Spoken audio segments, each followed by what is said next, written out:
Otra vez he estado revisando la biografía de Bruno Tackles y otra vez me ando peleando pues con este cuate, ¿no?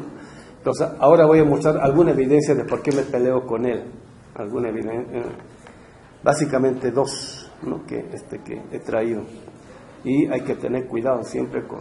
En general, la gente lee, también voy a mostrar ahí algunos ejemplos.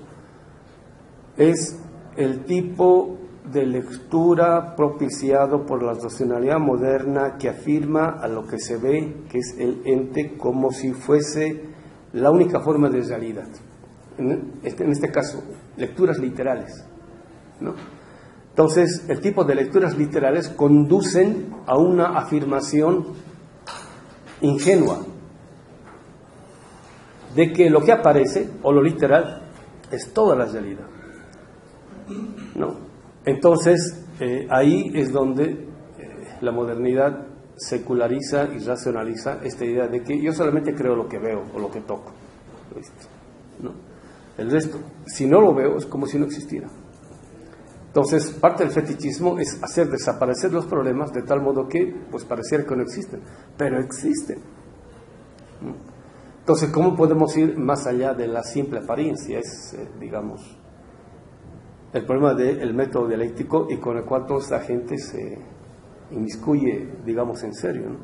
Entonces, el problema aquí es cómo podemos enfrentarnos a la realidad de tal modo de que no nos quedemos en la mera apariencia o en la mera forma o en el mero aparecer de los entes, sino que a partir de ellos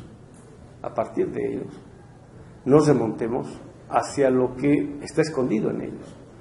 Ahora, no es que esté escondido en el sentido de que la realidad se esconda, sino que se esconde a un tipo de racionalidad. Pongo un ejemplo.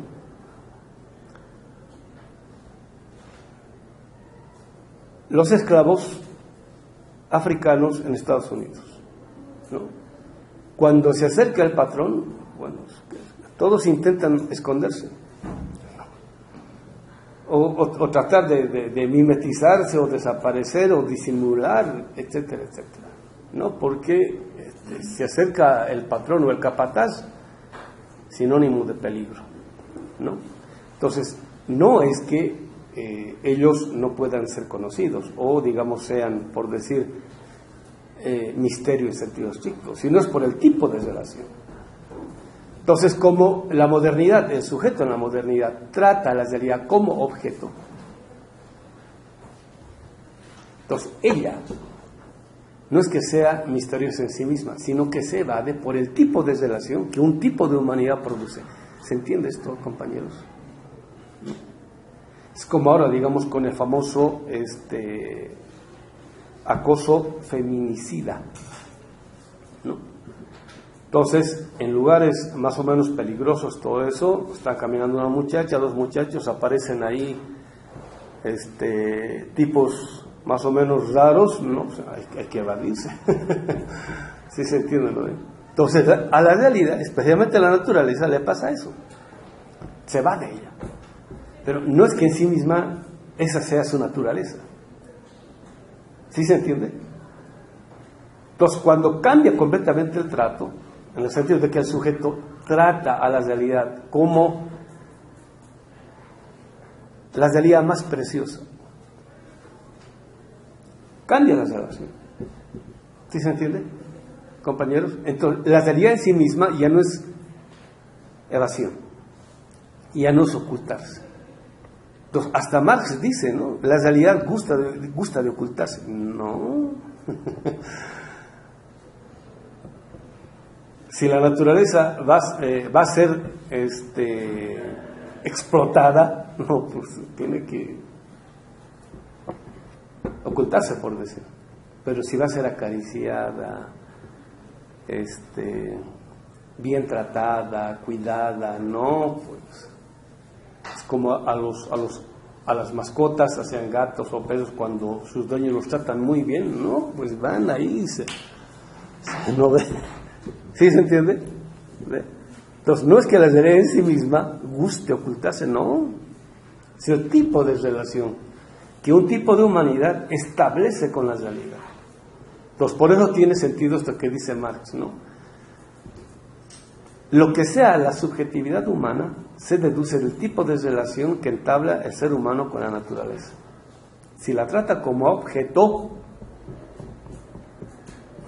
el ser humano deviene como objeto, o sea,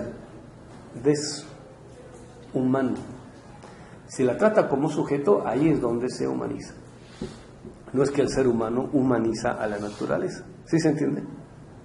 No. El ser humano humaniza a la naturaleza, es como cuando viene ¿cómo se llama? El humanismo europeo con los españoles, ¿no? Civilízate o te mato. Y ahora con Trump, ¿no? Democratízate o te mato.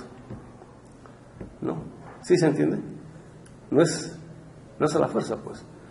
¿Ves? Voy más o menos configurando este tipo de ideas supuestamente abstractas en este sentido.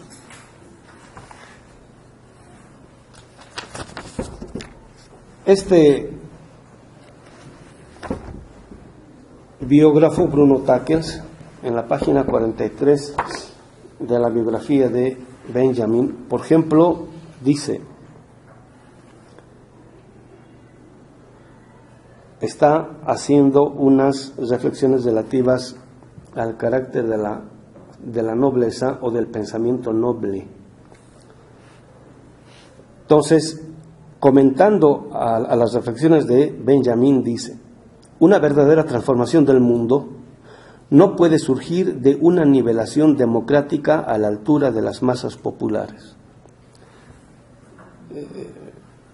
sino al contrario, de una elevación de todos al rango de los mejores, de los que van a la cabeza. O sea,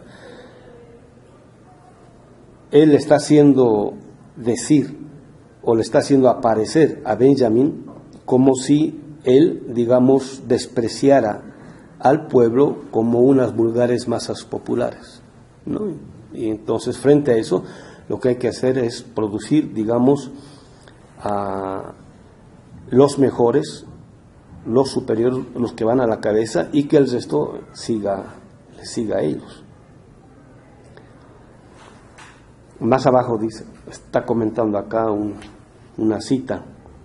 Él dice, no se puede ser más claro. Walter Benjamin se compromete en la lucha, pero será siempre a través del cuento, de la parábola y de la alegoría, en el sentido de que se compromete no de modo político, sino, digamos, separado. Una lucha que no se equivoca de enemigo, pero que no se permite imponer una resolución dogmática. El enemigo es, en primer lugar, la masa informe dormida. Entonces, este cuate es moderno, y para el moderno el pueblo siempre aparece como masa, como una bola de ignorantes, ¿no? Entonces le está haciendo aparecer así a Benjamin. Falso, ¿se entiende, no?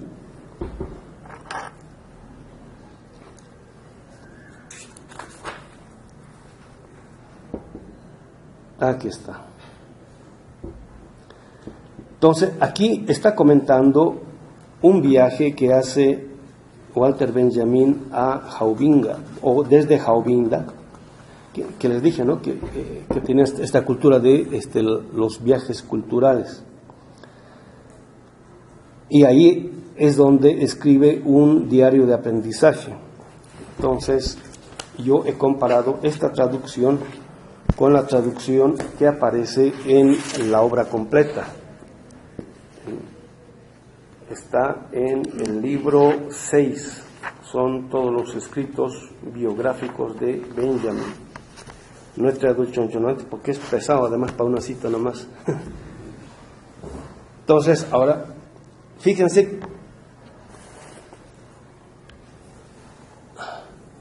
no solo cómo cita Tackels, sino cómo traduce, cómo interpreta a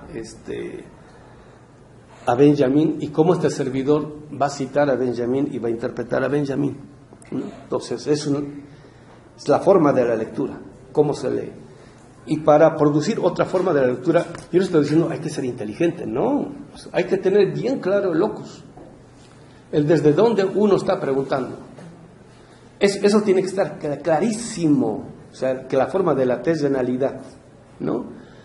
El locus de enunciación, el lugar desde donde uno está pensando. Pero a su vez es la toma de conciencia de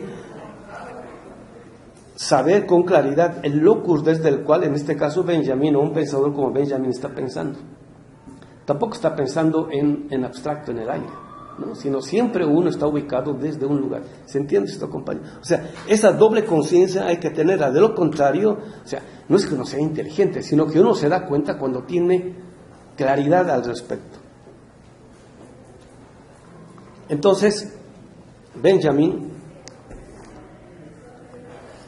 ¿se acuerdan ustedes el Che Guevara desde sus diarios de la bicicleta, o de la motocicleta? ¿Se acuerdan? Siempre llevaba no solamente cuadernos de notas, sino una cámara fotográfica. ¿Se acuerdan? No. El fotógrafo desarrolla un sentido de la visión de la realidad de tal modo de que él es capaz de fijarse en detalles de la realidad que nosotros normalmente pasamos de alto, por alto, ¿no? Entonces, por decir, digamos, ¿no? Un buen fotógrafo tiene una cámara más o menos, y nosotros tenemos una cámara ultra, super, very powerful, y lo más probable es que el fotógrafo tome excelentes fotografías y nosotros no. Ahora, ¿por qué? El problema no está en la cámara, el problema está en el ojo que mira a través de la cámara, ¿no? Entonces, el fotógrafo no solamente se fija en detalles que nosotros habitualmente no nos fijamos en la realidad, sino que aparte de eso, sabe mirar el ángulo desde el cual esos detalles aparentemente ridículos pueden aparecer en toda su magnificencia. ¿Se entiende esto? Bueno, Benjamin, a través de sus diarios y o cuadernos, va desarrollando esa capacidad. ¿Se entiende eso, compañero? ¿No? Por eso, al principio hay que escribir, es como cuando uno empieza a fotografiar, hay que empezar a fotografiar lo que sea, y ver, y poco a poco uno va corrigiendo el tipo de ojo, en este caso, digamos, la forma de tomar notas acerca de aquellas cosas que van pasando en la realidad. Entonces, Benjamin literalmente empieza a escribir desde los 9, 10 años, ¿no? En donde sea, y poco a poco, cuando ya empieza a hacer sus cuadernos, ya tiene más o menos una cultura preparada al respecto. ¿Se entiende esto, compañeros? ¿No? Eso es y en el filósofo tiene que fijarse en lo que nadie se fija. Porque si el filósofo se fija en lo que todos se fijan, pues no es chiste. No está el chiste. En cambio, cuando el filósofo se fija en lo que a todo el mundo se le ha pasado,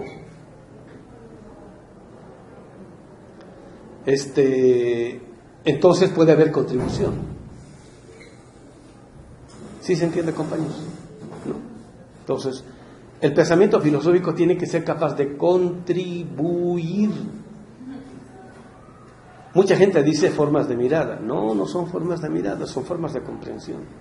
Porque, digamos, no miramos con el ojo. Nuestro ojo es como si fuese una cámara fotográfica.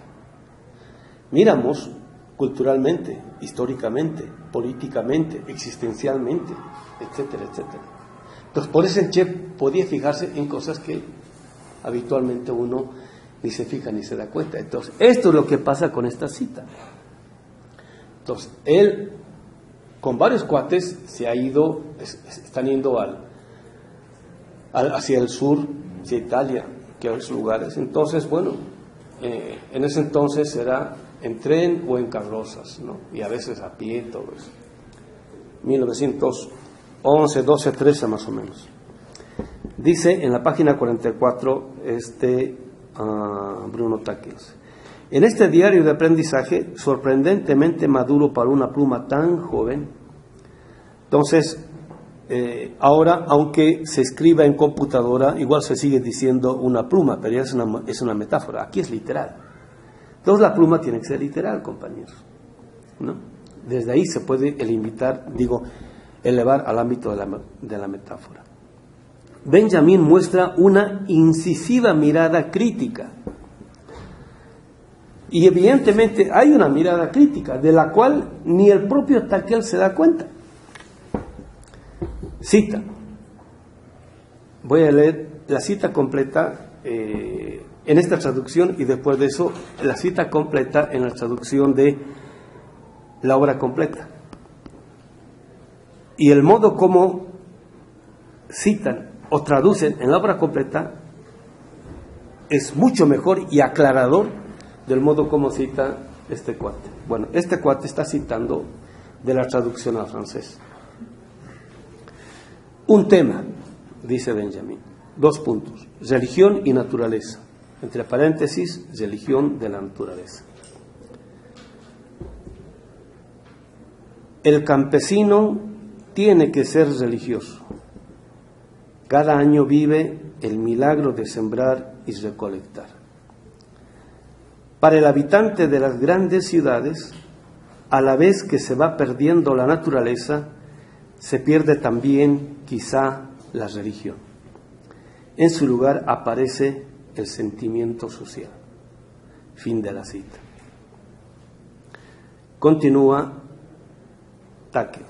Ahora, comenta esto. Un sentimiento social que Benjamín, con apenas 20 años, no dejará de situar nunca, a su manera, en primer plano en sus estudios. Benjamín no se dejará enredar, siempre alerta, resistirá a los discursos dominantes de la época. Paseando por la naturaleza, trata de evitar a toda costa las posturas contemplativas, no abriendo los ojos como platos ante la naturaleza, sino hablando de Berlín, de teatro, de la masacre de la lengua, etcétera, etcétera. Frente a los comportamientos religiosos que los rodean, Benjamín afirma ya su incapacidad de seguir los ritos y las celebraciones religiosas tradicionales que le producen el efecto de una comedia impía, una vuelta atrás de 500 años en la historia del mundo, y así sucesivamente. Entonces, este cuate, a partir de la cita, empieza a comentar esto en el sentido de que los campesinos, como están en la naturaleza, bueno, ellos sí son religiosos, pero en la ciudad, no, pues ya somos sociales. Entonces, como él está en la ciudad, es lo social y es lo que hay que perseguir y olvida definitivamente. Lo está interpretando en clave moderna, ¿no? Bueno, ahora primero, ¿qué dice la cita? La cita dice lo siguiente. Un tema, religión y naturaleza, religión natural. ¿Hasta ahí? Tranquilo. El campesino debe, en tanto que tal, ser religioso. Vive todos los años el milagro de que siembra y cosecha. El habitante de la gran ciudad, como ha perdido la naturaleza, también pierde la religión. El sentimiento social viene a ocupar el espacio de los religiosos. Ahora se entiende de mejor modo por la última parte de la oración, porque le agrega. Aquí corta, solamente dice, se pierde también quizá la religión, punto y coma. En su lugar aparece el sentimiento social. Aquí dice, también pierde la religión, punto y coma. El sentimiento social viene a ocupar el espacio de los religiosos, ¿no? Entonces ahora este servidor va a interpretar en clave de lo que nosotros hemos estado trabajando, ¿no? Entonces voy a volver a leer, y cuando vuelva a leer le voy a hacer decir más o menos lo que está contenido en la cita, y después de eso voy a ampliar. Un tema, religión y naturaleza. ¿Qué está diciendo ahí? O sea, algo que no se ha desarrollado, ¿no? Algo que está ahí pendiente, desde especialmente el siglo XVIII y XIX, cuando el problema es un problema que no se termina de resolver con la discusión de los románticos, ¿no? ¿Qué hacemos con la naturaleza? Porque le están convirtiendo en objeto. Y ahí surge toda una, ¿cómo se llama? Una discusión. Y eso, por un lado, ¿no? Y hay la evidencia de que cuanto más social es la vida, cuanto más burguesa es la vida, o sea, cuanto más se desarrolla la vida de la ciudad, se pierde lo religioso más, ¿no? Entonces, acá ¿no? Dice, eso es un tema, es un temón, o sea, es algo que hay que ser que tiene que ser pensado y desarrollado, ¿no? El campesino debe, en tanto que tal, ser religioso, pues vive todos los años el milagro de que siembra y cosecha. En cambio, el habitante de la gran ciudad, como ha perdido la naturaleza, también pierde la religión. Esto es, el sentimiento social viene a ocupar el lugar o el espacio que había producido los religiosos. ¿Qué quiere decir esto? Otra vez, digamos, pensando todo esto en clave de colonia. Cuando uno va al campo, ahora por ejemplo estaban mostrando con esto del incendio de la Amazonía, ¿no? Cualquier cantidad de focos de incendio que aparecieron y que poco a poco fueron siendo exterminados.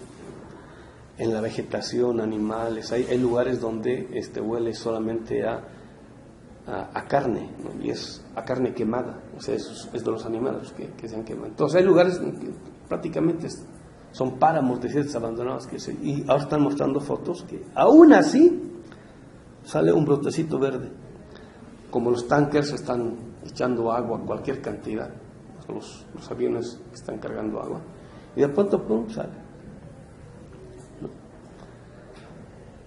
Eso es un milagro, ¿no? En el desierto de Atacama, es literal desierto. Sí, la tierra seca, ingrietada, todo eso.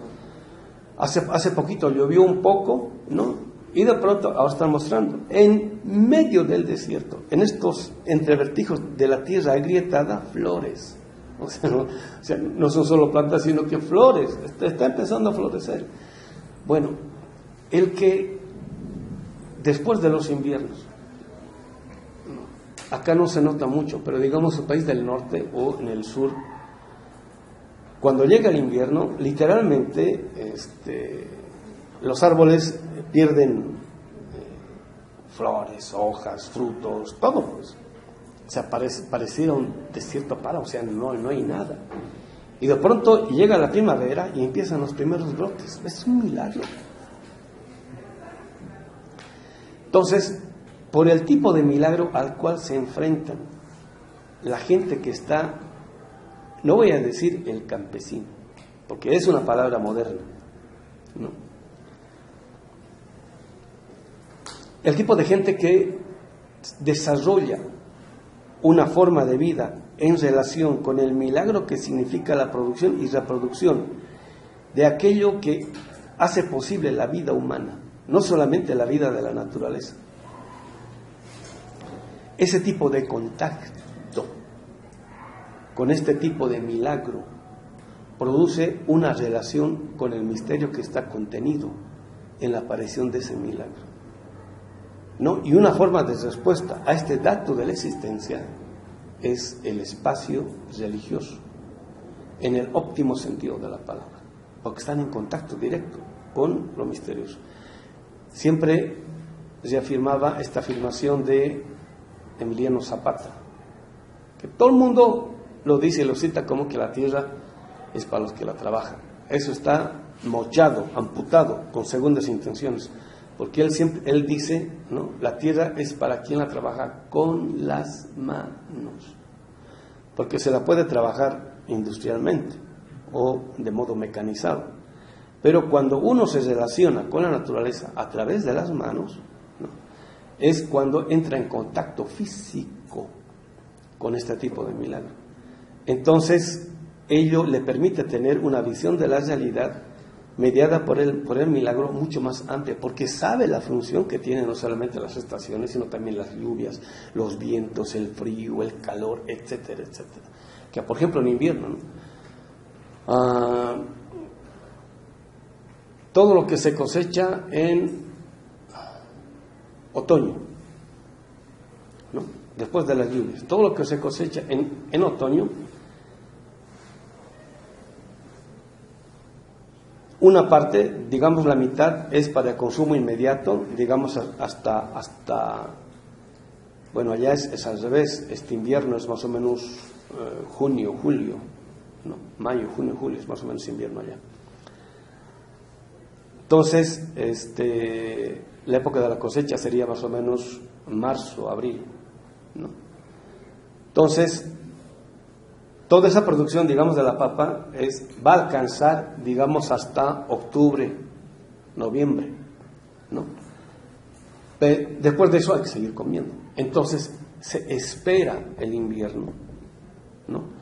Para deshidratar muchos alimentos, de tal modo de que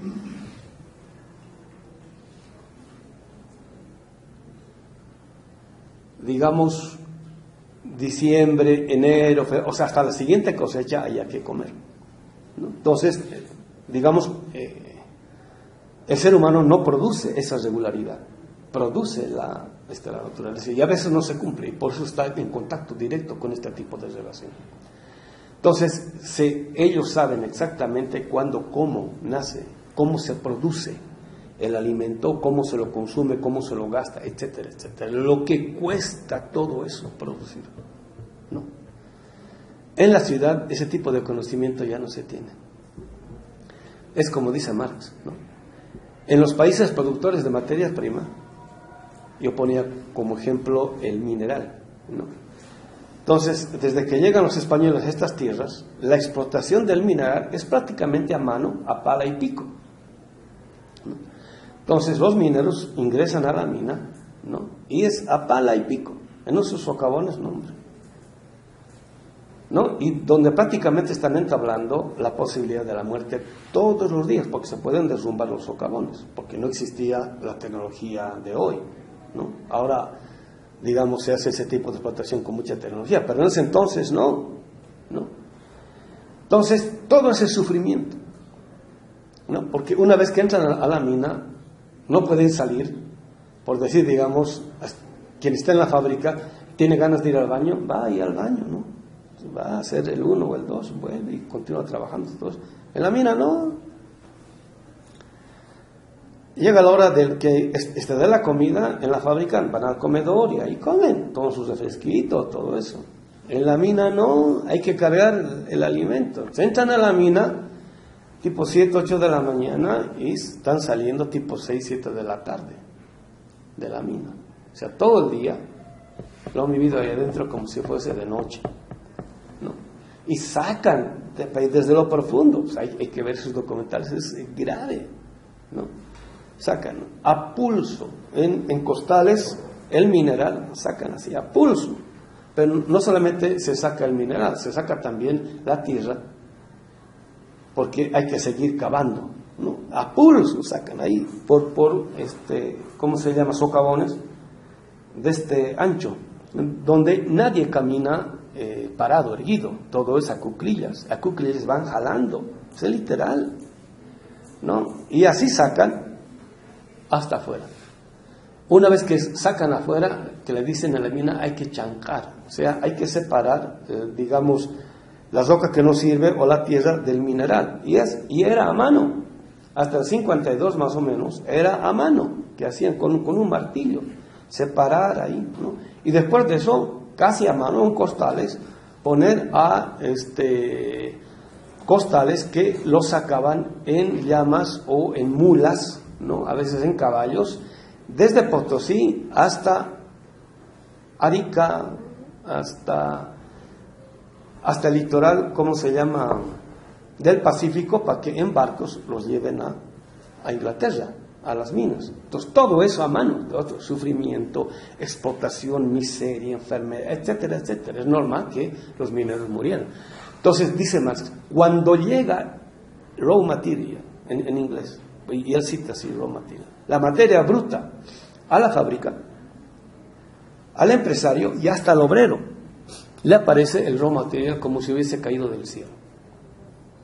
O sea, todo el trabajo previo ha desaparecido.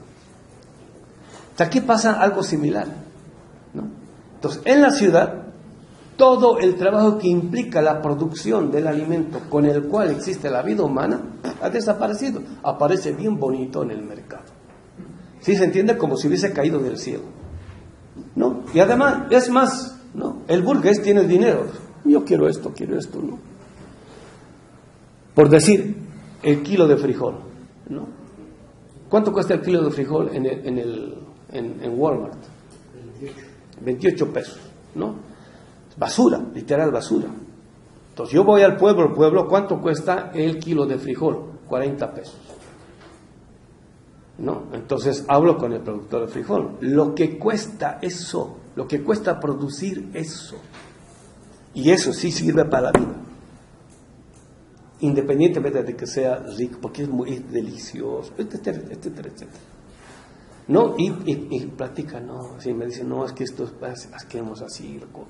Y uno que conoce ese trabajo, valora eso. ¿No?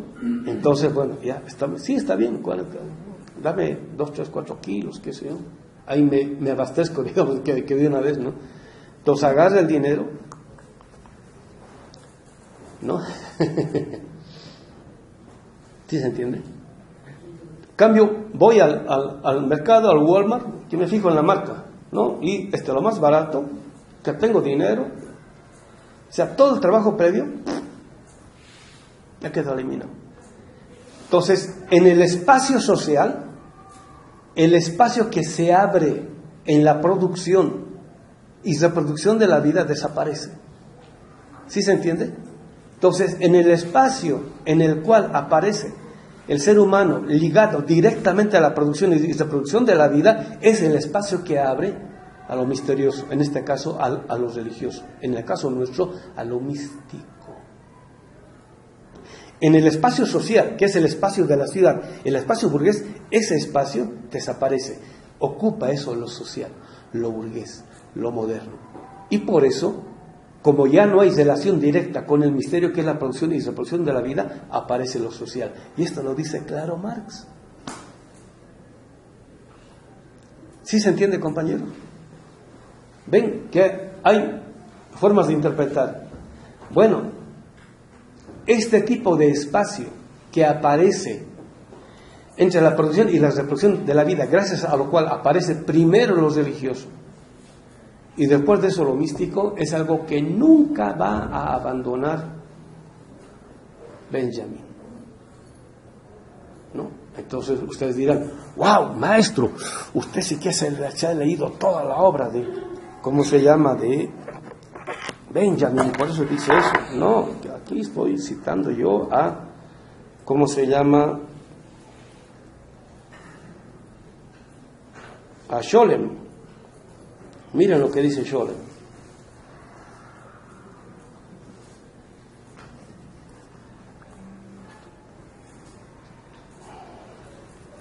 Y no lo dice una vez, lo dice muchas veces.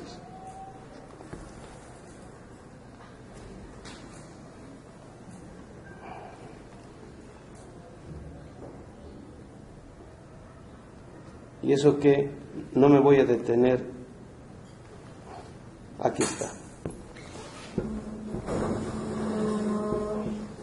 Dice en la página 69 de Walter Benjamin, Historia de una amistad, en el segundo párrafo. Dice, nos enfrascamos en una discusión acerca de si Hegel había pretendido deducir el mundo, lo que nos llevó a las matemáticas, la filosofía y el mito. ¿Se acuerdan el problema de la doctrina del concepto? Están discutiendo eso. Para Benjamin, solo el mito podía representar el mundo. Está de un revés, ¡pum!, está destronando todo lo que está diciendo este cuate. Porque este cuate está diciendo, el Bruno Tacchio está diciendo de que Benjamin opta por lo social, opta por lo moderno, opta por lo burgués, opta por lo secular, ¿no? Aquí está diciendo Scholem otra cosa. Decía que él mismo no sabía aún cuál podía ser la finalidad de la filosofía, dado que el sentido del mundo no era preciso buscarlo, puesto que ya venía definido por el mito. El mito sería el todo. El resto, incluidas la filosofía y las matemáticas, no sería sino un oscurecimiento, una apariencia originada por el propio mito. Sigo. La resuelta inclinación de Benjamin hacia una penetración filosófica del mito que le inquietó desde su trabajo sobre Hölderlin hace bastantes años después, seguramente en el fondo, hasta el final de su vida. Bueno, está desmintiendo completamente lo que está diciendo este cuate, ¿no? Y es la impresión que este servidor ha tenido desde que he empezado a trabajar Benjamin. Y cuando leo esto, no, pues yo me alegro, o sea que le di pie con bola. ¿No ve? La resuelta inclinación de Benjamin hacia una penetración filosófica del mito salió entonces a la luz por vez primera y dejó su impronta en muchas de nuestras conversaciones.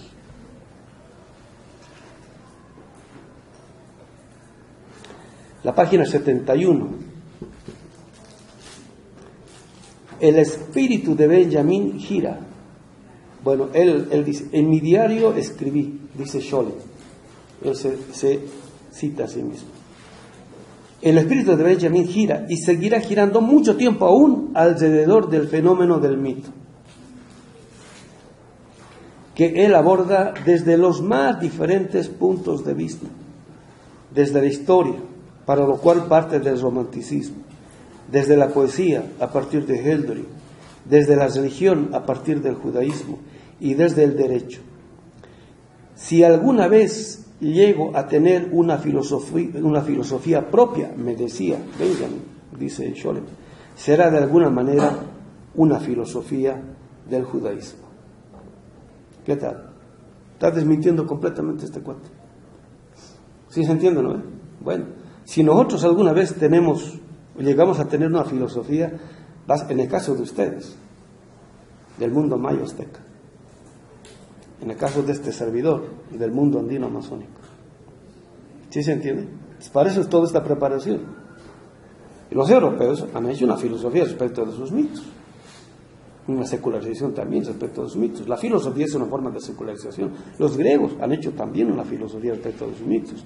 Y nosotros hasta ahora no tenemos filosofía porque no hemos hecho una filosofía de nuestros mitos. ¿Qué tal? ¿Quién ha hecho una filosofía a partir de los mitos? ¿Cómo es, Samuel? ¿Quién ha hecho? ¿Quién? Compañeros. No.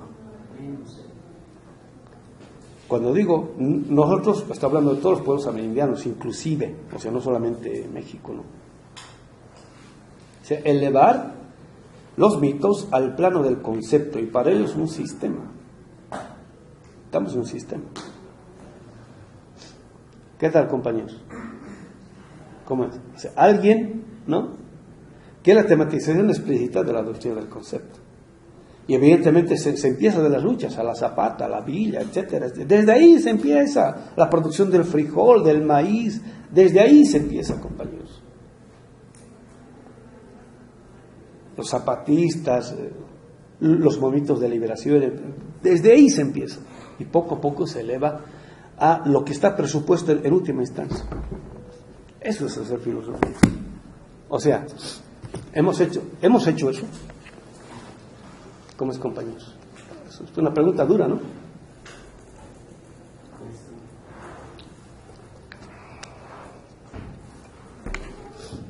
¿Sí se entiende ahora por qué no es nomás leer ingenuamente a los...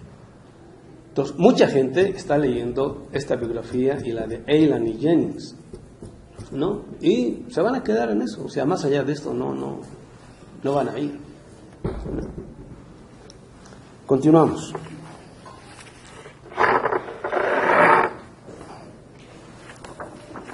Entonces, esta parte quería comentar.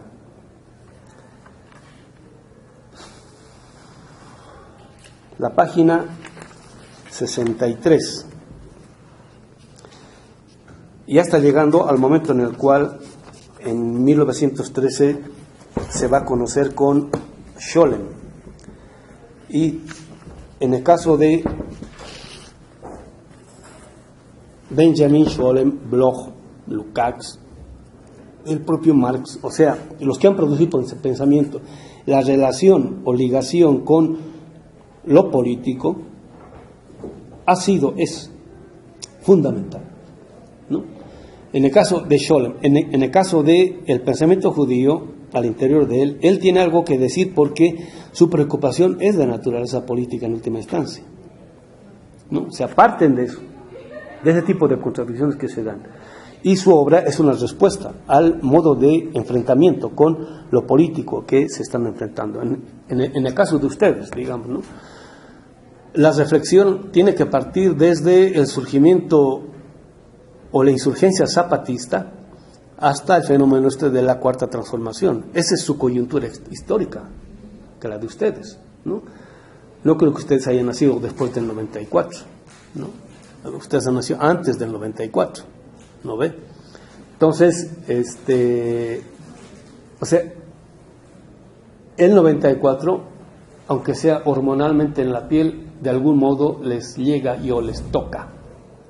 Así como cuando uno es un niño, ¿no? Tiene 3, 4 años, mamá, quiero comer tango, y están practicando ahí, o está escuchando en el radio o la televisión, digamos, noticias, ¿no? O reflexiones, qué sé yo, comentarios acerca del movimiento zapatista. Son cosas que están interpelando, ¿no? A las cuales la corporalidad no es indiferente. No es necesario tener una comprensión total y plena al principio. ¿Se entiende, compañero? Entonces, en el caso de Scholem y de Benjamin, se conocen justamente por ese motivo. Dice este cuate: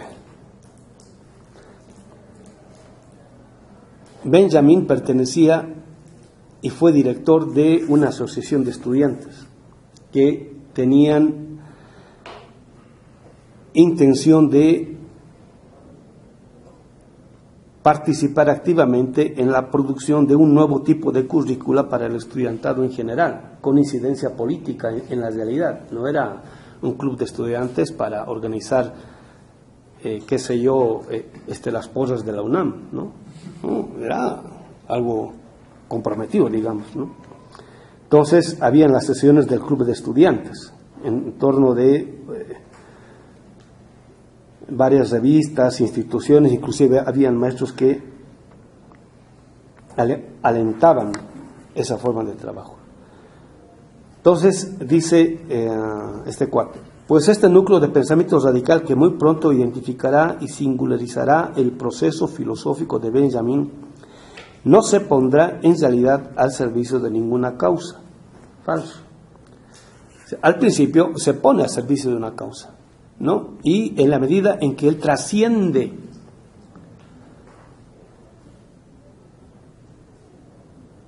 los objetivos inmediatos de tal o cual tipo de causa, es que se aleja de ellas, ¿no? O sea, digamos, su pensamiento va muchísimo más allá de lo que una coyuntura política puede sugerir, ¿no? En ese sentido, ¿no es cierto lo que dice este cuate? Toda su vida Benjamin seguirá siendo un individuo absolutamente solitario. Falso. Y se resistirá a cualquier intento de incorporación. Falso. Benjamin ejercerá muy pronto una resistencia salvaje frente a las ideas colectivas. Falso. Tanto la del socialismo como la del sionismo. Falso. Una cosa es que, por decir, digamos, ¿no? Yo estoy a favor del socialismo, pero digamos, lo que yo he aprendido del socialismo está inspirado en Marx. Y de pronto lo que hay aquí son partidos trotskistas, ¿no? Y no tiene nada que ver con Marx. Entonces yo me alejo de estos cuates y entonces me dicen, no, él nunca ha estado interesado en el socialismo. ¿Sí se entiende, no? Entonces, eso es no conocer. Es muy intelectual. Este sí ha leído las cosas en su cuarto. Sin salir así, se entiende, ¿no? Pues bien francés, pues. Por eso ya me da rabia, me da risa, no sé qué. Benjamin se deja guiar por la imagen que él mismo ha construido. Falso. Piensa en primer lugar en todos los excluidos del sistema. Eso es cierto. En todos aquellos cuyo espíritu duerme. Falso. Y que él pretende despertar en la pura comunidad de la juventud. Bueno, o sea, yo soy el redentor, eso no. En otoño de 1913, en la sala del café Tiergarten de Berlín, he estado tratando de hacer memoria si es que he vivido ahí o he pasado por ahí varios, porque yo me acuerdo que fui varias veces ahí a Tiergarten. Es un barrio muy lindo ahora, hermoso ahí, muchas cosas de antes de la Segunda Guerra Mundial todavía. Entonces dice, se trataba de reuniones en las que se reunían jóvenes sionistas del grupo Jung Juda. Aquí lo traducen como la joven Judea, ¿no? Jung es joven, Juda serían los judíos, ¿no? También hay varias palabras, Judentum, todo eso. Bueno, siempre digo, hay que traducir todo eso en contexto. Se encontraban con algunos fieles del movimiento de la juventud, defensor de las tesis de Wiener, que no es un maestro que tenía a Benjamin, a ver si llego a eso, con él va a romper. Él quería mucho a Benjamin, Benjamin quería mucho, lo quería mucho a él, lo admiraba, lo seguía, todo eso, y de pronto rompe, pero así en serio, ¿no? A ver si llego a eso, para dar tiro por elevación. Scholem pertenecía a ese grupo sionista y Benjamin era el principal orador del movimiento de la juventud. Y ahí es donde se conocen. Sin recordar realmente el contenido de los debates, Scholem se acuerda tan solo de su sorpresa frente a esos judíos que parecían preocuparse tan poco de su historia y de la historia en general. La página 64 dice, en el primer párrafo, este cuate, Scholem cuenta esta anécdota de este primer encuentro. Lo que no he podido olvidar, en cambio, es su manera de hablar. Peroraba con una gran intensidad y expresándose de una forma perfecta, sin mirar al auditorio. De hecho, sus ojos enfocaban permanentemente un rincón del techo de la sala, como si se dirigiera a un oyente extrañamente ubicado en ese sitio, ¿no? Entonces, bueno, ahora sí hemos llegado al momento en el cual se conocen con Benjamin, con Scholem. Entonces voy directamente acá, o sea, ya no me fijo de este cuate, ¿no? Entonces, como yo estoy leyendo a Benjamin también a través de Scholem, por eso me importa más perseguir esta línea. ¿Sí se entiende, no? Entonces, uno tiene que elegir en parte y ser consciente de por qué está eligiendo una que otra perspectiva. Lo más probable es que el 95% de los benjaminianos, si no más, lo de Scholem lo dejen como algo anecdotario y se vayan más por estas perspectivas. ¿Sí se entiende esto que estoy diciendo? Yo estoy haciendo al revés. Porque mi pensamiento declaradamente no es secularizante, aunque es consciente de que no puede obviar la parte secular. ¿Sí se entiende esto que estoy diciendo? ¿No? O sea, en la reflexión que estamos haciendo hay algo de secular, pero no secularizante en el sentido de que estamos abandonando lo misterioso que está contenido en el mito. No, sino queremos apropiarnos de lo que está contenido en el mito, pero para no hacerlo oscuro o volverlo más oscuro, sino para hacerlo más inteligible y claro. Y esto tiene que ver con la secularización. ¿Sí se entiende, compañeros? ¿No? O sea, nos estamos moviendo entre el mitos y el logos. No estamos abandonando ni el mitos ni el logos. Estamos tratando de ver cómo es que podemos hacer la jalá. Dicen los judíos, la trenza, ¿no? O sea, son polos contrarios que, ¿cómo se llama? Se mueven en direcciones distintas, pero que hay alguna relacionalidad, ¿no? Y cuando se es capaz de hacer la trenza, me acaban de mandar una foto, está pero preciosísima, de un colla. Es más o menos fines del siglo XIX, principios del siglo XX, digamos entre 1890 y 1900, de Bolivia. La foto se llama Colla mirándose al espejo, ¿no? Entonces es un indio, está descalzo, ¿no? Que llega, no sé por qué, a un estudio fotográfico Y en el estudio fotográfico hay un espejo, ¿no? No sé si es en Oruro o en La Paz la foto. Entonces, él se mira al espejo por primera vez en toda su vida. Y entonces ahí el fotógrafo, ¡plic!, inmortaliza esa. Entonces el tipo se mira por primera vez a sí mismo a través del espejo. Es una cara de asombro impresionante. Y se ve ahí en el rostro, en la mirada, ¿no? En la forma de la mirada, asombro, ingenuidad, inocencia, dignidad, o sea, se ve todo eso, ¿no? Y lo que me llama la atención, ¿no?, es que de aquí hasta la nuca está el pelo, siempre tenían el pelo largo, ¿no?, digamos, bien peinado, y desde la nuca para atrás, puras trenzas, bien trenzado, y se nota que está finamente trenzado por un lado, y por otro lado se nota que está brillando el pelo, o sea, está bien limpio. Por mi abuela, yo sabía que esta gente se lavaba el pelo con el agua de la quinoa. O sea, que la quinoa, lo que sería aquí el amaranto, su primo, se lava antes de comer, hay que lavar. Entonces, de ahí queda un agua. Dice que esa agua es la mejor agua para lavarse el pelo. Entonces, se lavaban el pelo una vez a la semana, una vez cada 15 días. Y eso era suficiente. Era gente que no conocía lo que significaba tener canas, ¿no? Su pelo muy sano, muy saludable. Y ahí se ve, todo eso está muy bien trenzado, ¿no? Entonces, trenzar el pelo no es cualquier tontera, ¿no? Y hay unas reflexiones que está sumamente interesante al respecto. O sea, son detalles en los cuales habitualmente no nos fijamos. Ahora la gente, hombres y mujeres, se trenzan así con trencitas chiquitas, ¿no? Ya es por moda, ya ha perdido totalmente el contenido, ¿no? Entonces aquí hay que saber trenzar, que decir, los polos opuestos, hay que saber hallarles el lugar idóneo en el cual realmente se puede ver la complementación y complementariedad. Entonces, este servidor no abandona el hongos, pero tampoco abandona el mito. Entonces, quisiera hacer una trenza, o varias trenzas. ¿Sí se entiende, compañeros? Vamos yendo más o menos por buen camino. ¿Qué dice Scholem?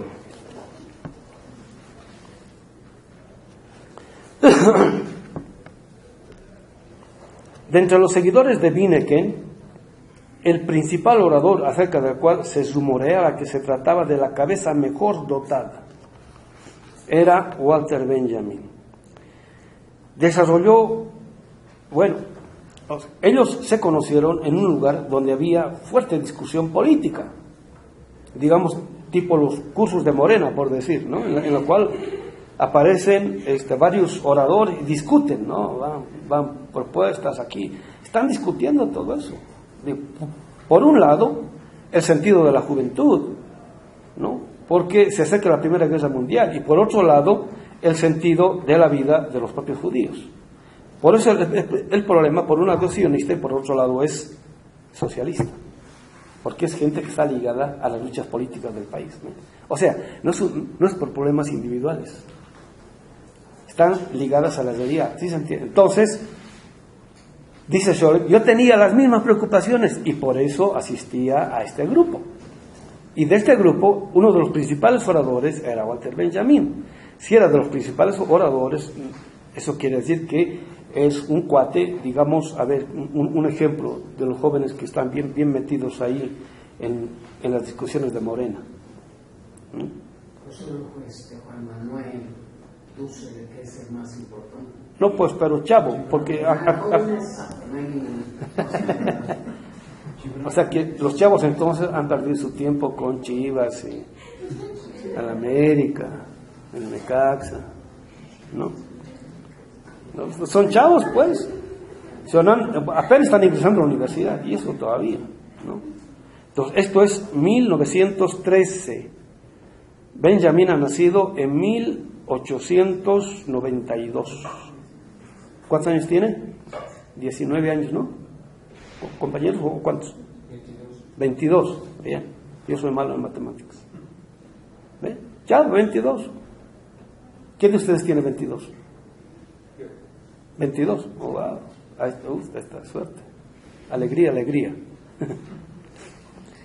Dice, desarrolló un discurso bastante tortuoso que, sin rechazar de antemano el sionismo, parecía inclinarse a dejarlo de lado. No puedo ya recordar cuáles fueron el tenor y los detalles particulares de su disertación. Y aquí viene la cita. Lo que me sería imposible olvidar, por el contrario, es su manera de actuar ante el público.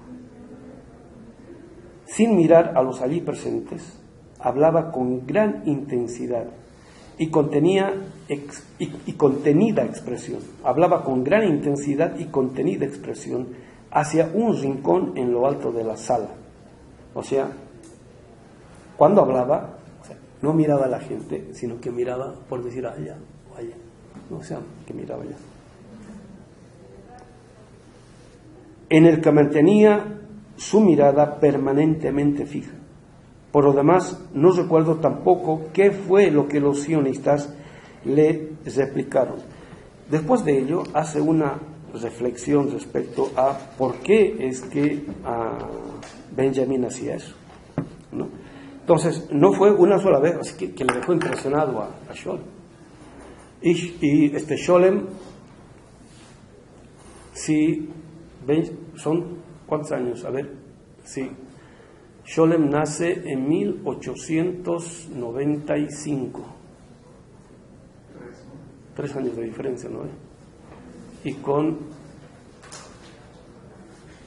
Benjamín son ¿cuántos años de diferencia? No. Entre Scholem y Benjamín, 3, ¿no? Entre Benjamín y Bloch es de 1885. Sí, ¿no? A ver, creo que aquí lo tengo anotado.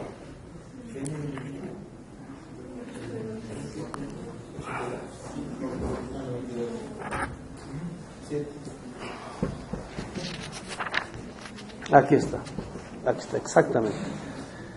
Ernst Bloch nace en julio 8 de 1885. Benjamín nace el 15 de julio. O sea, un poquito más de una semana después, de 1892. O sea, ahí hay 7 años de diferencia. Corrección. Gerson Scholem nace en 1897. Entonces, entre Benjamín y Scholem hay 5 años de diferencia, ¿no ve? Entre el 92 y el 97. Y entre Benjamín y Bloch hay 7 años de diferencia, entre el 85 y el 92, ¿no ve? Bueno, Bloch fallece un 4 de agosto de 1977 y Benjamín fallece 26 de septiembre de 1940.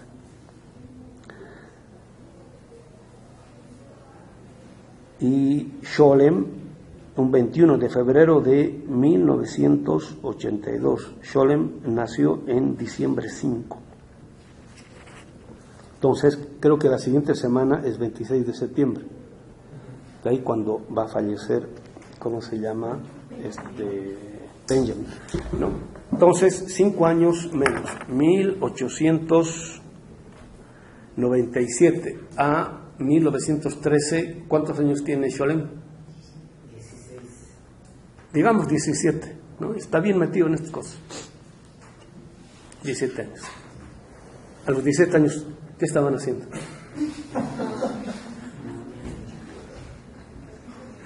Ahora, en Bolivia, no porque uno sea, wow, esto es combatiente político, no, sino por la situación en la cual se está viviendo, no está ligado a la política ese rato, ¿no? Y aquí también, digamos, la cultura es la que, digamos, fenómeno Televisa, TV Azteca, lo primero que hace es enajenar a los chavos, ¿no? Tal modo que a esa edad estén preocupados en cualquier cosa menos en este tipo de problemas, ¿no? ¿Sí se entiende? Entonces,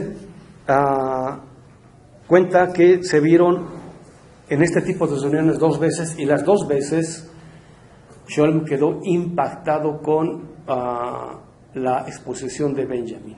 En la segunda sesión, dice, yo también decidí participar, ¿no? Entonces él cuenta, ¿no? Él dice, bueno, entre que era chavito, ¿no? Morrito,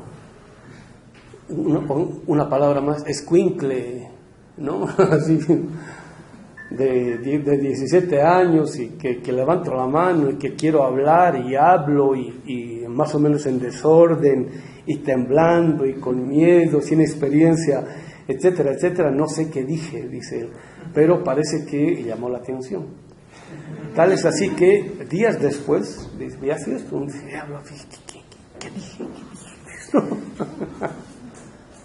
Porque ahí a uno le arrebata la emoción, o sea, uno no es consciente de lo que está diciendo, ¿no? Sino uno le arrebata que la emoción y a veces se le salen los trapitos sucios también a uno, ¿no? Entonces dice, a los 2 o 3 días que estaba en la biblioteca, en el departamento de archivos, de pronto me topo, dice, yo entrando, saliendo, me topo con Benjamin. Y Benjamin era bastante miope, o sea, tenía sus lentes, eran como del fondo de la botella, ¿no? Era bastante miope, entonces que miraba así, ¿no? Entonces veo que me reconoce y me mira, dice, ¿no? Entonces le dice algo así como, no lo subrayé eso, pero le dice, ¿es usted la persona que intervino en la sesión que tuvimos el otro día? Dice, sí, dice, aquí está. Algunos días más tarde, al entrar en la sala de catálogos de la biblioteca de la universidad, me tropecé de frente con Benjamin, que me observaba intensamente como tratando de recordar quién era yo. Luego salió, pero al poco tiempo volvió a entrar. Hizo una ceremoniosa inclinación, o sea, al chavo, y me preguntó si era yo el que había intervenido la tarde del debate sobre Hitler. Es con 2 L's, no es con T, no es Hitler, es Hitler, asentí, ¿no? O sea, órale, este cuate, ¿no? Me dijo entonces que desearía hablar conmigo acerca de lo que había defendido y me pidió mi dirección. El día 19 de julio recibí una invitación. Estimado señor, y dice la invitación, cita ahí, o sea, Scholem escribió hasta eso en sus cuadernos. Estimado señor, les ruego tenga a bien visitarme el jueves próximo hacia las 5:30. O sea, una invitación ahí, ¿no? ¿Alguien de ustedes hace eso? Estimado Samuel, una invitación así, que le envía por correo, ¿no? Les ruego bien que me visite, ¿no? Entonces dice, eso fue el 19. O sea, pongo estos detalles para que ustedes se fijen en esos detalles, que si no los tienen o no los han hecho, los hagan. No son ridículos. Así pues, le visité por primera vez el día 21 de julio de 1915. Faltaba que pusiera acá la hora, ¿no? El día 21, a 15 a las 4:30. Hacía mucho sol o poco sol, estaba, ¿no? Y se escuchaba el relato del partido entre Chivas y Necaxa. O sea, todo ese tipo de detalles. Yo me acuerdo de Asperacico, lo tengo como película en real time, la visita que le hice a Eduardo Nicol. Fue la primera vez que conocí a un gran maestro. Y después de eso, ¿cómo se llama? A Hugo Semen. Y después de eso, ¿cómo se llama? A Franz Hinkelhammer, ¿no? Pero después de eso, uno va conociendo a maestros y después uno se va olvidando también. Estaba así, ¿y cómo conocí a este otro maestro aquí? Y a uno se va olvidando después. La casa que pertenecía a sus padres se hallaba en Grunewald, del Bruckstraße 23, esquina Jagosstraße. Disponía allí de una gran habitación llena de libros que me produjo la impresión de una celda para el retiro del filósofo. De inmediato se citó in media res, o sea, se sentó y al grano, eso quiere decir, ¿no? O sea, a la discusión. se declaró enormemente interesado por la esencia del proceso histórico. O sea, no por el proceso histórico, sino por la esencia del proceso histórico. O sea, ¿qué es aquello que realmente está aconteciendo? Y me confió haber estado reflexionando acerca de los problemas de la filosofía de la historia.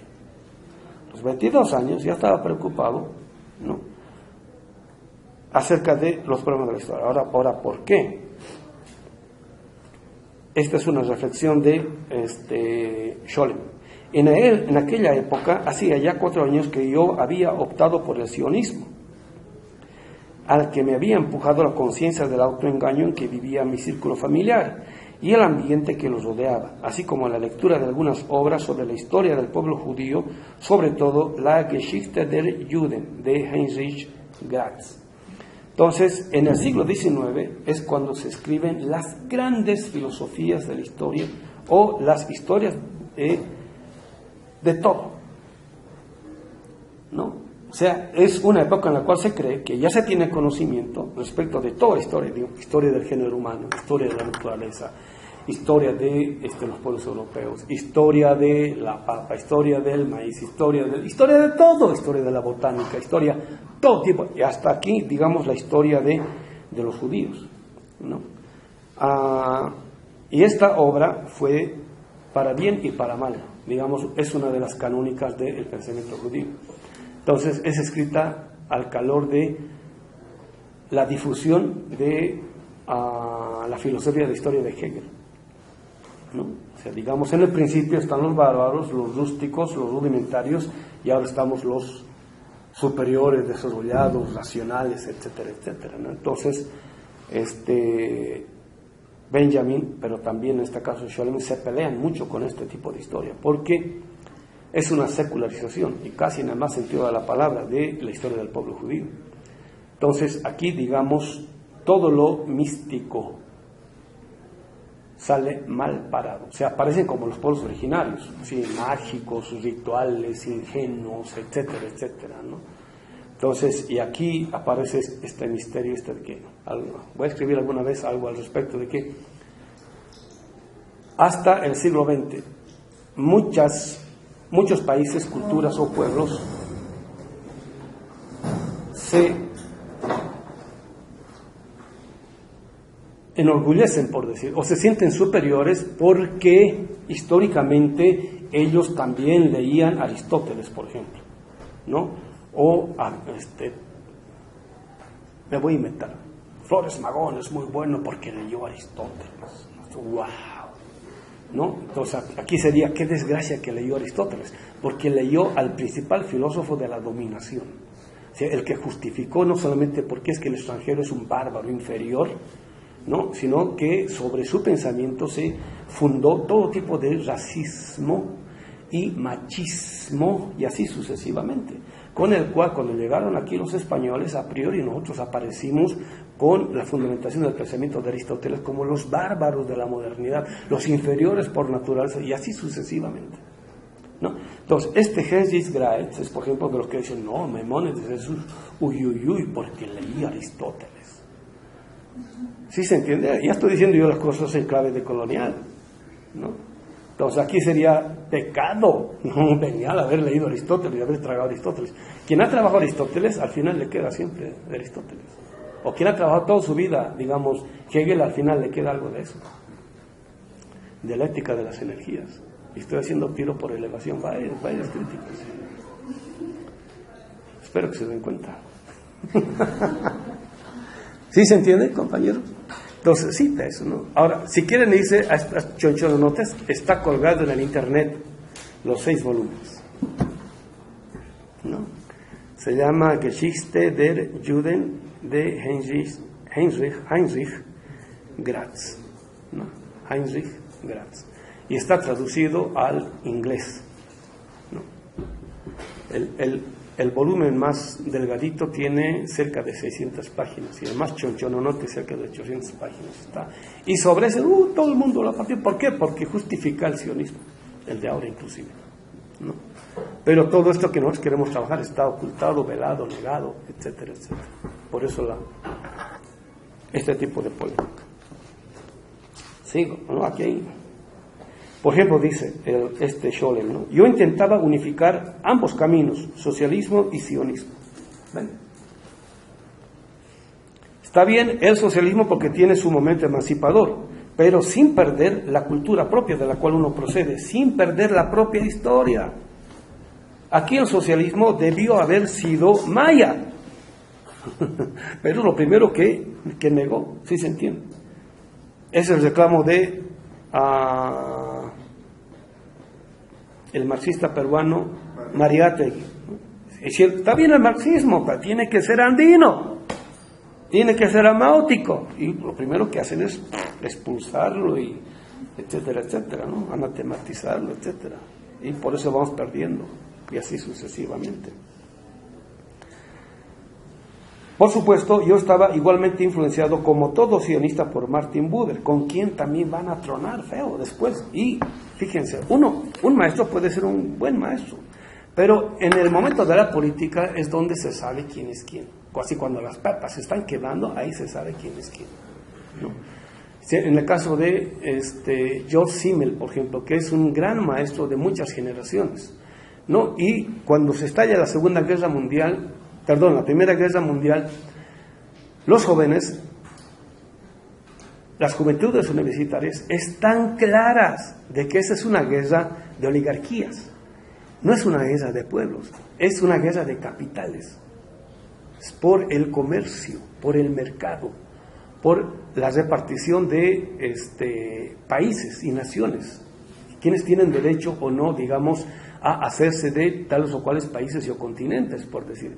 Es tan clarísimo eso.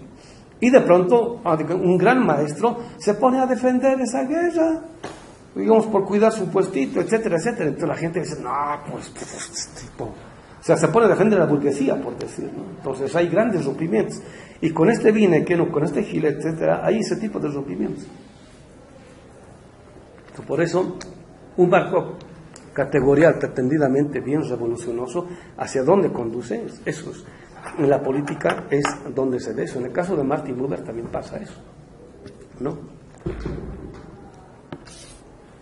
Cuyos drei Reden über das Judentum, sería algo así como 3 lecturas acerca del judaísmo, desempeñaron un importante papel en el universo espiritual de la juventud sionista. Benjamin manifestaba ya entonces, desde nuestra primera conversación, fuertes reservas contra Buber, ¿no? Pero en parte es por la política. Que hallaron en mí tanta resonancia cuanta indignación me había producido la positiva toma de postura de Buber y sus acólitos respecto de la guerra. ¿Ven?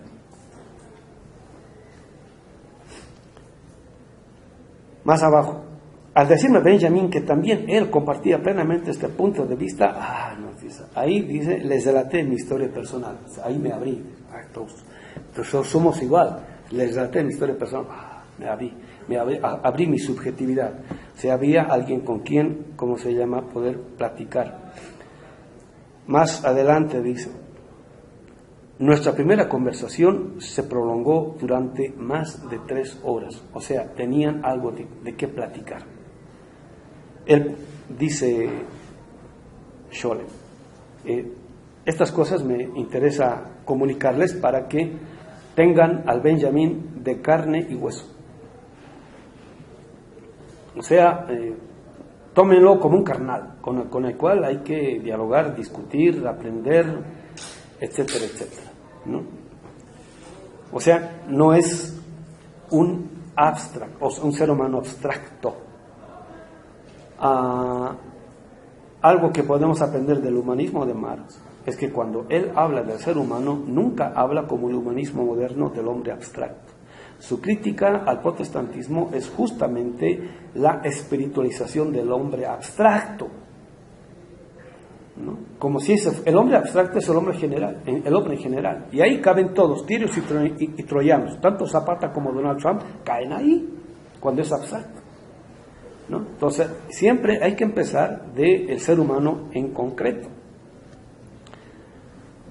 Entonces esta es mi idea de Benjamin. El primer rasgo de Benjamin que me llamó la atención, una peculiaridad que en efecto, habría de caracterizarle a lo largo de toda su vida. Y esto van a notar ustedes inclusive en los textos cuando los leamos. Era que durante la conversación jamás permanecía tranquilamente sentado, sino que enseguida comenzaba a pasearse por la habitación mientras formulaba sus frases, ¿no? Entonces, estaba caminando siempre, ¿no? Y con la mano hacia atrás o con las dos manos hacia atrás ahí, hablando enfáticamente, y dice, deteniéndose de pronto ante su interlocutor para, por decir, digamos, ¿no? Yo sé, vamos a poner, me estoy inventando, no, que la cuarta transformación es un momento importante, ¿no? Porque Andrés Manuel encarna ese proceso. Así hablaba. Estoy tratando de, ¿no? Soy un apasionado, me estoy inventando, ¿no? Yo no estoy diciendo que así sea, ¿no? A mí me decepcionó lo del grito. Yo lo que esperaba era que él rompiera el protocolo y diera ahí su discursito. Yo esperaba eso, ¿no? Pues, como es de la transformación, hay que transformar las cosas, pues. ¿Cómo se llama? El canon o la costumbre o la cultura dice que solamente dice viva, viva, viva. Ya está bien todo eso, pero pues hay que transformar las cosas, ¿no? Y hay que aprovechar ese momento, es bien simbólico. Imagínense después de cuántos años. Dije, siguen respetando aquí cierta institucionalidad. Yo esperaba un discurso y hubiese caído bien para todos. Bueno, por decir, digamos, ¿no? En el pasillo ¿no? Me acuerdo del año pasado cuando entró Peña Nieto. Entonces, estaba lleno de puros, ¿cómo se llama?, de la oligarquía, diplomáticos, todo eso, ¿no? Entonces pregunto, ¿por qué está vacío ahora? No, es que ese lugar era el del besamanos, ¿no? O sea, digamos, todos los lamebotas, por decir, digamos que el vaso de mano. Y ahora entonces no, como no hay nada de eso, entonces por eso está vacío. Pero parecía como huérfano. Está bien que hay que quitar a los de la oligarquía, pero debió haber llenado al pueblo. Ese era el lugar del pueblo. ¿Sí se entiende? Estaba vacío, pues parecía él solito, el llenero solitito que ha llegado. No, pues, se ha llegado ese tipo de grito, gracias. Debió haber llevado al pueblo, tantas mujeres, tantos indígenas que hay, ¿no? Y gente digna. Es simbólico. Ahora esos pasillos, esta gente la va a ocupar. Ay, me molesto. Bueno, es una opinión de este servidor que estoy cometiendo el pecado de meterme en asuntos. Espero que los del 4T no me censuren.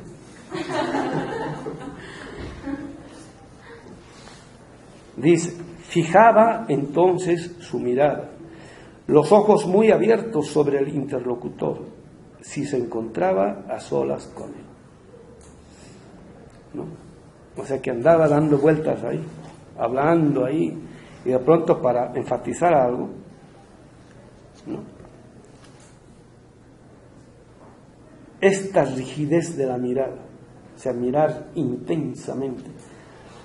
Apen miraba así, ¿no? Parecían ojos de búho, así abiertos, así cuando miraba.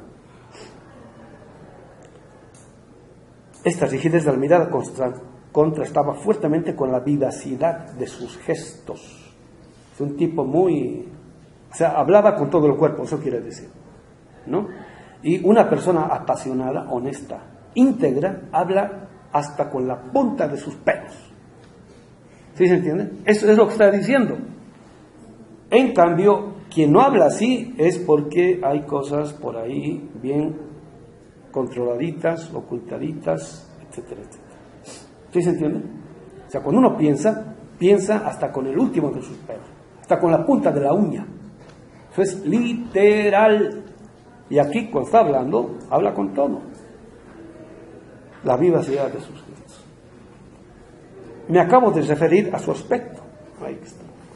Benjamín no era eso que se pudiera llamar un hombre guapo.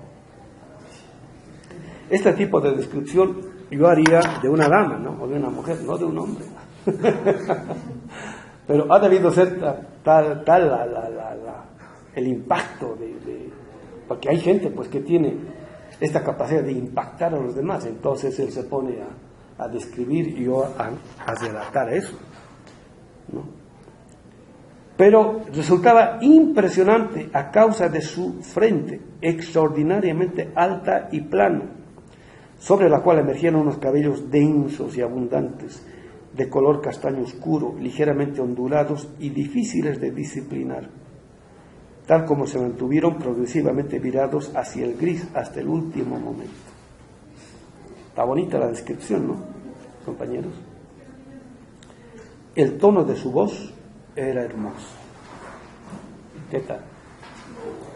Ahora, déjenme decirles, vamos a suponer que ustedes creen que tienen un tono feo de voz. Ustedes pueden producir un tono hermoso de voz. ¿Cómo lo pueden hacer? Lean en voz alta mucha poesía. Esta gente leía mucha poesía en voz alta, pero a su vez, ¿no?, cuando escribían cuentos o les apasionaba un cuento, digamos de los de Isaac Babel, por ejemplo, en público lo leían así, se venían cuates así para leer, ¿no? Entonces, ese tipo de lectura, cuando uno sabe leer, ¿no?, el tono de voz feo lo vuelve bueno. ¿Han visto la película Sense and Sensibility? No. Véanla, ¿no? Entonces, ahí hay una escena en la cual es la historia de dos hermanos, ¿no? Una hermana apasionada y otra hermana más sobria, más que la mayor, más tranquila, todo eso, ¿no? Entonces, son hermanos que han caído en desgracia y están buscando novios, eran de la oligarquía, etcétera. Como antes las mujeres no podían heredar nada en Inglaterra, solamente los hombres, entonces pierden todo, eran así de la oligarquía. Entonces, las hijas tenían muy buena educación. Entonces, hay un momento en el cual se reúnen en una casa justamente para leer, ¿no? Entonces, a uno de los pretendientes le dicen, ahora te toca a ti leer, ¿no? Y lee.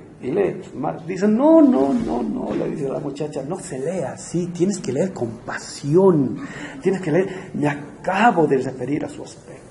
Benjamín no era eso que se pudiese llamar un hombre guapo, y ese tipo de cosas, ¿sí?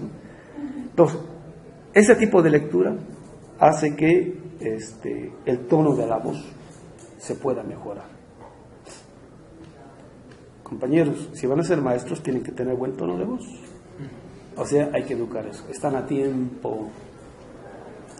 Y si son galanes, con mayor, ¿cómo se llama?, dedicación todavía, ¿no? Porque si tenía una de las cualidades Benjamín era que con la plática seducía a las mujeres. Ahorita voy a llegar a eso.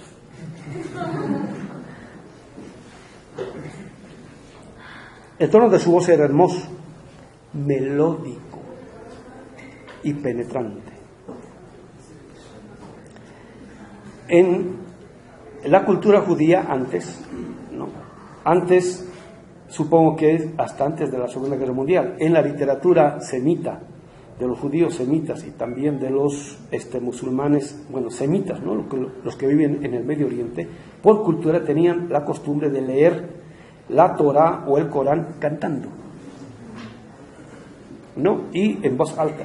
O sea, ahí todos iban educando a la voz, ¿no? Producía una fuerte impresión. Ya se nos acabó el tiempo. Cuando leía en voz alta, con su reposada y bien articulada dicción. Era de mediana estatura, muy delgado, vestía de un modo acentuadamente poco llamativo. No creo haberle visto jamás erguido con la cabeza recta. Su modo de andar poseía una peculiaridad inconfundible.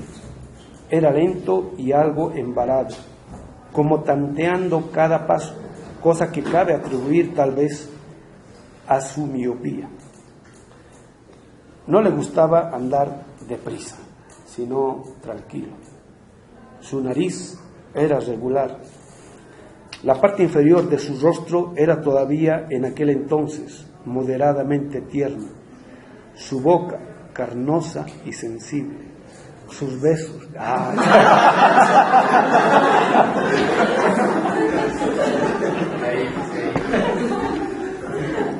Ya me estoy inventando, ¿no?